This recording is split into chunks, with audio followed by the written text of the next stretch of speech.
Welcome to all. இந்த வீடியோவில் என்ன பார்க்கலாம் அப்படின்னா, லாஸ்ட் இயர் ஆர்ஆர்பி ஏஎல்பியோட அதே மாதிரி டெக்னீஷியனோட கட் ஆஃப் என்ன அப்படிங்கிறத பார்க்கலாம்.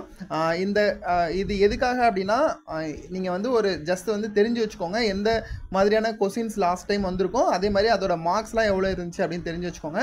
இந்த எக்ஸாம்ஸ் வந்து எல்லாமே வந்து ஐடிஐ படித்தவங்க, அதே மாதிரி கோர்ஸ் கம்ப்ளீட்டட் ஆக்ட் அப்ரெண்டிஸ் பண்ணவங்களுக்கான எக்ஸாம்ஸு. ஒரே ஒரு 2 போஸ்டிங் மட்டும், சிக்னலும் டெலிகம்யூனிகேஷன் மட்டும் வந்து 12th படித்தவங்க வந்து காம்படிஷன் பண்ணியிருந்தாங்க. அதோட கட் ஆஃப் மட்டும் கொஞ்சம் அதிகமாக இருக்கும். மற்றபடி ஐடிஐயும் கோர்ஸ் கம்ப்ளீட்டட் ஆக்ட் அப்ரெண்டிஸ் முடித்தவங்களோட கட் ஆஃப் வந்து கம்மியாக இருக்குது. இது வந்து இந்த தடவையும் வந்து இதே கட் ஆஃப் கேட்பாங்களா, இதே கட் ஆஃப் வருமா அப்படிங்கிறது டவுட்டு தான். ஏன் அப்படின்னா இந்த தடவை வந்து வேக்கன்சிஸ் கம்மியாக இருக்குது, அதே மாதிரி காம்படிஷனும் வந்து ஹெவியாக இருக்குது. நீங்கள் வந்து இதை வந்து ஜஸ்ட் தெரிஞ்சு வச்சுக்கோங்க, எந்த மாதிரிலாம் கொஸ்டின்ஸ் கேட்டிருக்காங்க, எந்த மாதிரி கட் ஆஃப் வந்து வந்திருக்கு அப்படின்னு தெரிஞ்சு வச்சுக்கோங்க. அதுக்கு தகுந்த மாதிரி நீங்கள் உங்களோட ப்ரிப்பரேஷன் வந்து ஸ்டார்ட் பண்ணிக்கோங்க. நீங்கள் வந்து எந்த ட்ரேடில் எந்த கேட்டகரியில் இருக்கீங்களோ அதை வந்து நீங்கள் பாஸ் பண்ணி அந்த கட் ஆஃப் மார்க் வந்து பார்த்துக்கோங்க.